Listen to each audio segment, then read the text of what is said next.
All right, House of Dragon. Again, another YA book. We talked about this, right? It's just what my library really likes, I guess. And so here we are. This book, though, I'm happy that I'm doing an adult content review on it because it is a bizarre mixture of things, right? But before I get into that, as always, I'm going to give you what you want to know up front so that way if you don't want to listen to me talk, you don't have to. I mean, aside from this intro. So here you go.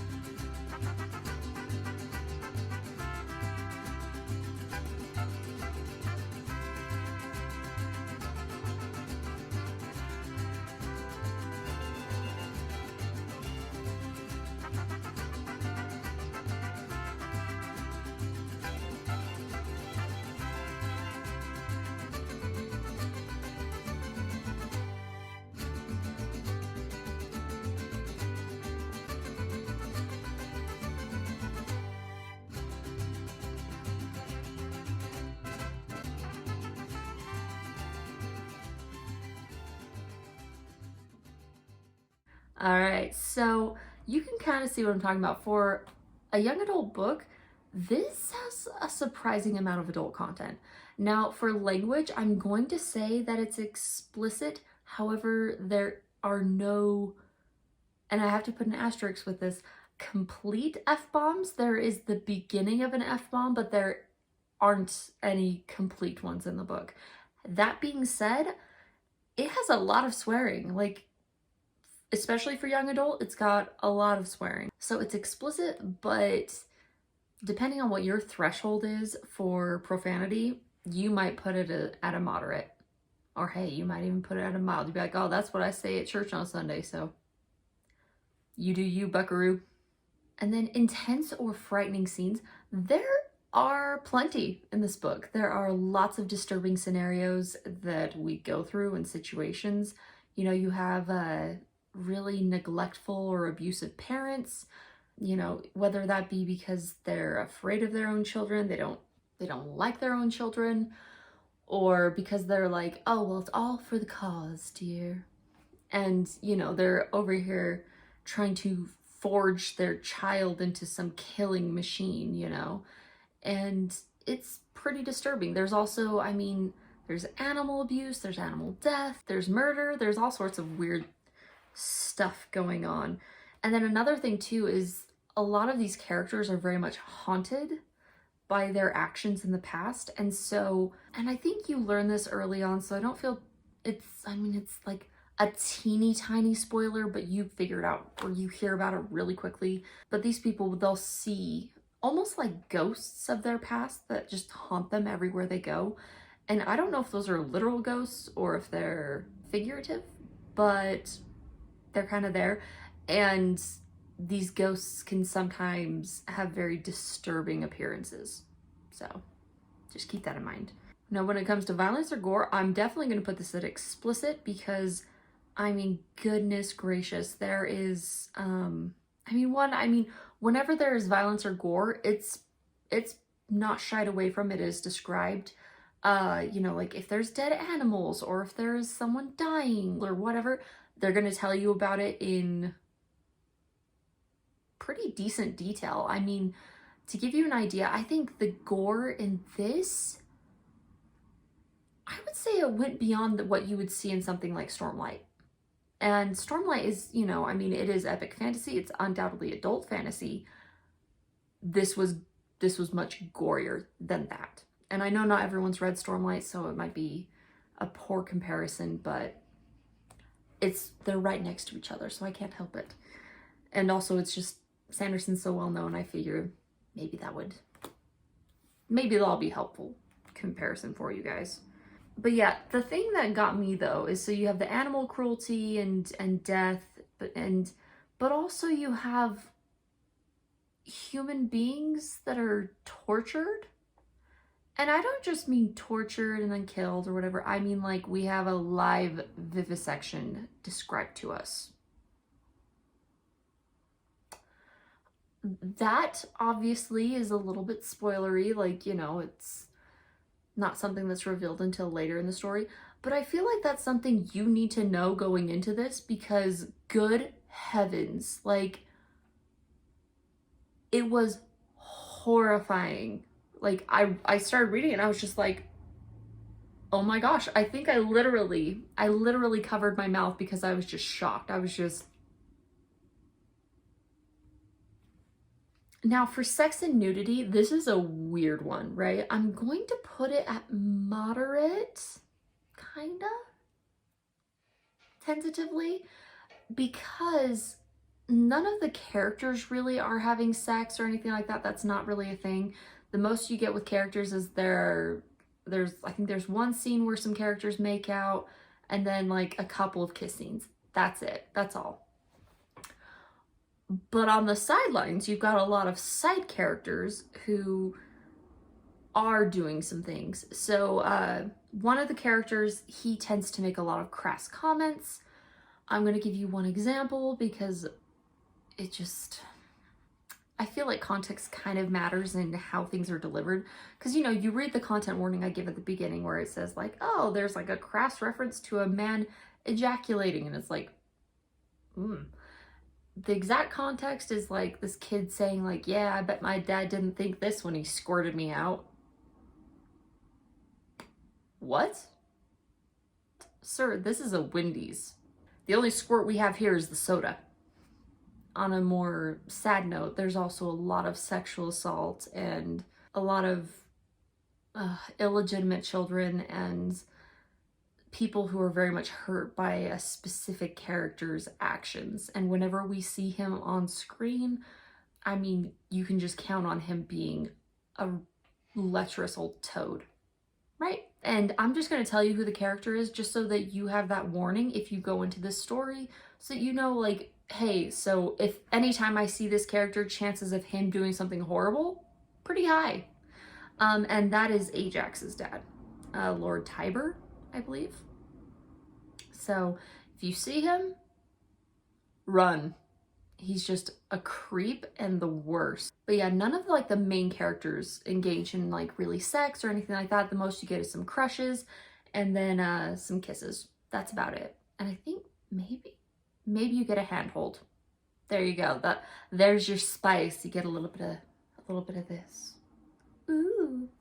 All right, so for trigger warnings, this is gonna be a little bit longer than normal, and I'm gonna read it off so that I don't forget anything. So if you see me looking down, that's what it is. So trigger warnings, we have animal abuse, child and or adolescent death, sexual assault, sexual harassment, and a spiked drink. And you know, actually, I'm gonna throw another one on there. I'm gonna say body horror because the vivisection was absolutely a violation of the human body. Like, no. Okay, so overall thoughts. This book is such a bizarre chimera of young adult fantasy and adult content, right? So, I mean, you've watched this video up to this point, so you've seen all the adult content that's in here, but at the same time, the storyline is very young adult. It's very much like a lot of things are kind of easy. They're kind of handed to you. They're kind of spoon-fed to you. And so it's weird. I don't know what to think about it. It's a weird combination of the storytelling is very young. It's very simplified. There's not a lot of complexity, and, you know, you can kind of see where a lot of things are going a lot of the time. But at the same time, it's just brutality. Lots of brutality, which is funny because, you know, I picked this book up because I was like, I want something grittier. I said that in my Castles in Their Bones review. I want something with a little more grit. I wanted grittier, but I didn't want torture. I didn't want, oh, we're going to describe to you all these horrible things that have happened to people and animals and everybody else. Like, especially for no reason. If it doesn't really further the story, then why is it in there? Just thought. And then I kind of want to go into some quotes that I did like. One of the first things is, I I love the way Hyperia is introduced because it is just shocking. That I was okay with because I was like, ooh, like it was such a great way to introduce her as a person and what she believes and what she, you know, how far is she willing to go to accomplish her goals. So that A+ for me. Also, the very last line of Lucian's introduction, amazing. I loved it. But yeah, that one, dope. Okay, and then this one I really loved. And I'm just gonna read to you a small part of it, right? It's talking about Amelia. And Amelia is the first character you're introduced to. And it's talking about her home life. And this isn't really a shock or a surprise. You kind of get this feeling early on. So this isn't really a spoiler. It's just something that I thought was really interesting. And then it's being described from another character's perspective. So he's talking about his experience with her family and watching them. He says, as a child, they'd been kind to him, but he'd always despised the way they treated Amelia, rolling their eyes at her passionate interests, mocking her posture and how unconsciously loud she spoke, asking over and over why she couldn't be more like Dido. Amelia had seemed to let most of it roll off of her, but he'd noticed during their childhood how she hunched in on herself. The words had eaten away at her like constant rain upon a rock. And I love that because I have had this experience in my own life. There's actually like a person that, you know, I'm pretty close with. And whenever I talk about things I'm passionate about, I tend to get loud. And this person, they made it pretty clear, like, please don't talk to me about things you're passionate about because it feels like you're yelling at me. And man, I mean, it was like a gut punch, right? It was a hard thing to take. And so I love that because it was so relatable. It was so real. And yeah, A+ on that bit of writing. And then the next bit I'm just gonna read is, I loved it because it was so funny. And I don't think this gives away anything spoilery. I can't talk. Maybe I shouldn't read. But it was just so funny. So funny. What is that? Lucian strode nearer. What's what? Ah! Ajax yelled as Hyperia grabbed him by the collar and pinned him against the door. She reached into his pocket while he squirmed. Wait, this is my number 2 fantasy, but you need to be gentle. I don't care who you are, that is just A+. We all know someone like this kid. A+, so funny, so relatable. I forgot another thing I was gonna talk about.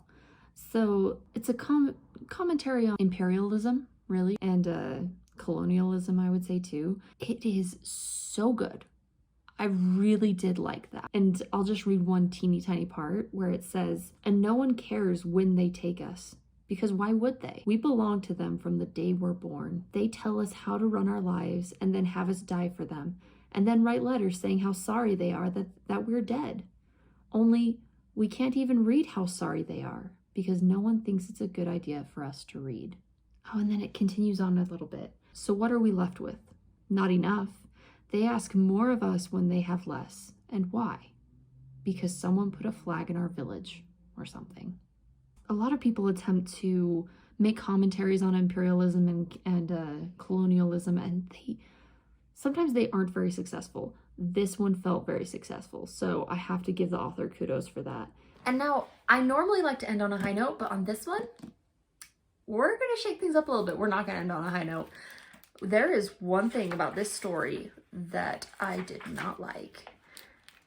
So, the world building in this book is so shallow. It's so shallow. And the first clue you get of that is this map. This is Europe. I mean, look at the names. Look at the names, look at the places. I mean, look at where they're at on the map. I mean, this is Europe, right? So, and it was so funny because while I was looking at these, I was like, oh my gosh, even some of the names are like pretty much the same. She just changed them a little bit. So you've got Ukraina? I'm not exactly sure if I said that the right way, which is, you know, down here in this corner, which ironically isn't too far away from where you would see Ukraine on a map. Ukraine. And then also you've got Carthago down here, right? Which sounds eerily similar to Carthage. And then you've got Catalonia, which sounds very Spanish, no? And then you've got Wrocławia up here, which is kind of similar to Warsaw, right? Warsaw, Poland.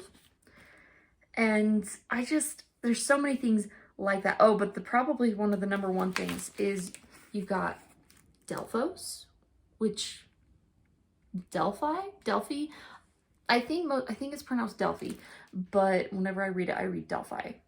But I mean, that's literally in Greece, literally. And then, you know, they talk about the battles in the north with the Wikinger, right? Which, I mean, if you know anything about Vikings, I believe, if I'm mistaken, correct me, but, you know, Viking is a verb. And so when people would call people Vikings, they would call them Vikinger, right? I'll put the words up here on the screen so you can see them like side by side and compare, because it was just so blatant. Oh crap, I shouldn't show you the actual book in case I don't want to give you spoilers. But there's a point where they're talking about philosophers and stuff, and they talk about Antiphony, kind of like Antigone. Oh, and then here was a good one too. So you start off in this island down near Delphos, right? And the people are called like Helleni or Hellenic. And for any of you who don't know, so when people think of Greece, they usually think of the classical period or the Hellenistic period. And it's kind of funny that they went down to this place in Delphos, and they're talking to the Helleni people, and they're talking about how they used to value philosophy and talking and arguing with each other. And it's just like, this is Greece. You're talking about ancient Greece right now.